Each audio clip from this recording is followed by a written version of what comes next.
Tonight, a Channel 4 I-Team investigation, keeping the promise. We have a solemn promise. There's thousands and thousands of veterans out there that they've done like this.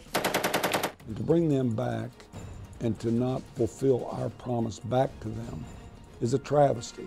We've not just let them down, we've let them die. And somebody ought to be held accountable for it. About 1 year ago, the I-Team set out to explore one big question.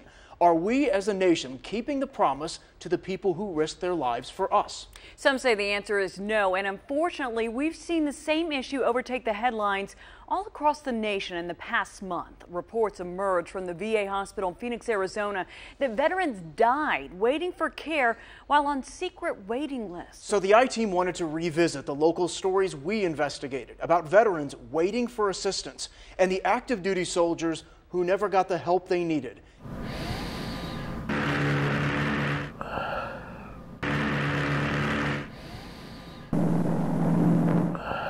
Kenneth Moore's past is threatening his future.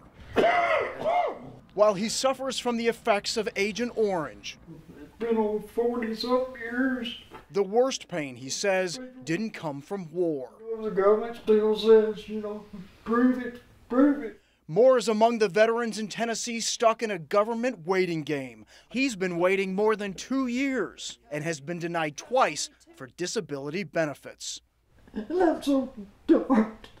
And when you hear what he's gone through to try to get his claim resolved, you'll understand why the tears come so easily. I'm so sorry. Moore was a 19-year-old stationed in Thailand during the Vietnam War and was sent several times to Vietnam for radio work. He remembers seeing and feeling the strange herbicide being sprayed on the trees. When it was on your clothes and stuff, it was like a powder. And when he returned to the States, the memories of Vietnam remained. I have to take medication because of the nightmares. Even today, I still take medication for the nightmares. After he started having heart and lung problems, he filled out a disability claim with the VA. His discharge papers clearly state Vietnam Campaign Medal. He had an Agent Orange specialist with the VA diagnose him with heart disease and was placed on the Agent Orange registry. Another doctor diagnosed him with PTSD. So imagine his surprise when the VA denied his claim, not once, but twice over a 2-year period, saying there was no proof of PTSD, no proof he was exposed to Agent Orange, and because he was originally stationed in Thailand, they said there was no proof he was ever even in Vietnam. It's just like you're a liar, Kenneth's wife, Judy, says the motto of veterans fighting the VA for benefits is this: deny, deny, deny till they die. But Judy knows something about fighting too. And I submitted this to them in January of this year. For 2 years, she scoured the internet, researched Vietnam vet support groups, and finally dug up her husband's pay stubs from an obscure government agency. That's when she saw this abbreviation on one paycheck and figured out what it stood for. Enlisted man going temporary duty to the Republic of Vietnam. This was the key. This is the key. This is the jackpot. Judy sent in the pay stub on January 24th of last year to the VA and heard nothing. The Channel 4 I-Team started asking the VA questions on June 13th of last year. The very next day, the VA emailed us this letter stating that Moore's pay stub proved he was in Vietnam and was exposed to Agent Orange. Last year, the Channel 4 I-Team investigated suicides of 17 Fort Campbell soldiers and found some troubling questions. Even though several of the soldiers' families thought they might be suffering from PTSD, we could find no evidence that any of the 17 soldiers had been diagnosed. What started as a high-speed chase, swerving lanes, barely missing other cars,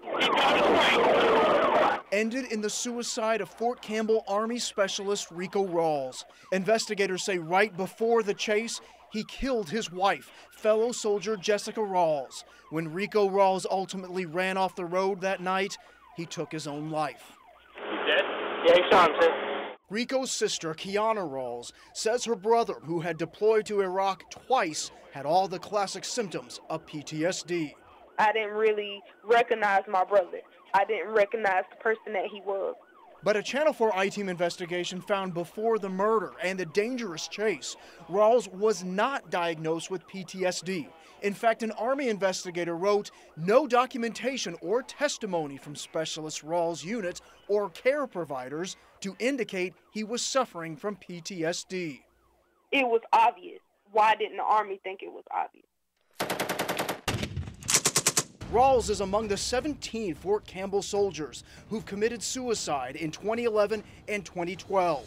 The Channel 4 I-Team obtained and reviewed the Army investigations of all the soldiers' deaths. Some of the investigations have been heavily redacted by the Army. There is no evidence in the files that we received that any of the soldiers were ever diagnosed with PTSD. And in 5 of the suicides, family told either investigators or reporters that they believed their soldier had PTSD. I think the Army is trying to find a lot of people not having PTSD because they're realizing that it is a bigger problem than they ever thought they had. In the 17 deaths, none of them, it appears, were diagnosed with PTSD. Does that suggest that there are serious cases of PTSD that are going undiagnosed? There are cases where the main situation tends to be best labeled with a different label, such as depression.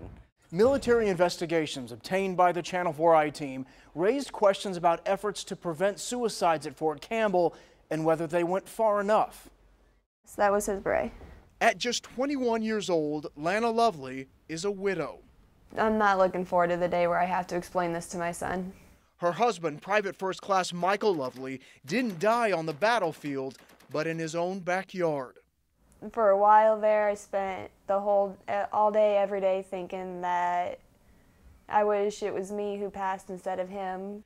The Army investigation into Lovely's suicide shows he was considered a high-risk soldier who had tried to kill himself once before, and that Lovely's own unit leadership's actions, quote, contributed significantly to his suicide. And a Channel 4 I-Team investigation into soldier suicides at Fort Campbell found other cases where family and Army investigators say the military didn't do enough to stop the soldiers' deaths. I definitely do believe they should have done more. Here's what happened in Lovely's case. He and Lana had a fight. The Army placed him on a 72-hour cool down where he couldn't see his wife. Once that clock ran out on that cool down, the Army's own investigative report shows, quote, Lovely departed the barracks at precisely the 72-hour mark, and no one checked to see if the cool down period was effective before letting him go.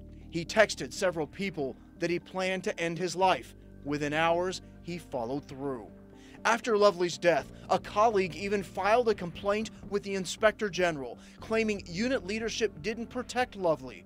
The Inspector General investigators found the complaint to be unfounded. I missed that laugh and that smile. Valerie Hudson also believes the military ignored a clear warning sign before the death of her son, Specialist Jonathan Williams. Williams was under criminal investigation but was never charged. According to the investigation into his death, after authorities interviewed him, they warned a unit leader in an email that at times people in that situation are, quote, suicidal or homicidal, and encouraged them to monitor Williams' physical and mental health. But supervisors told the Army suicide investigator Williams seemed fine after the interview. But the next day, Williams was found dead, hanging in his barracks. They never did protect him whatsoever. The Channel 4 I-Team also found 3 additional cases where the soldiers were in the hospital or under a special watch due to suicide threats in the hours before they died. Officials with the Army and Fort Campbell would not comment about specific cases, but did answer this question at a press conference about the base's new center designed to help soldiers handle stress. Do you wish that this center and the military's attention to suicides would have happened years ago? Should it have been more of a priority years ago? It's really hard to Monday morning quarterback, after the Super Bowl. It's really hard to say. Who could have predicted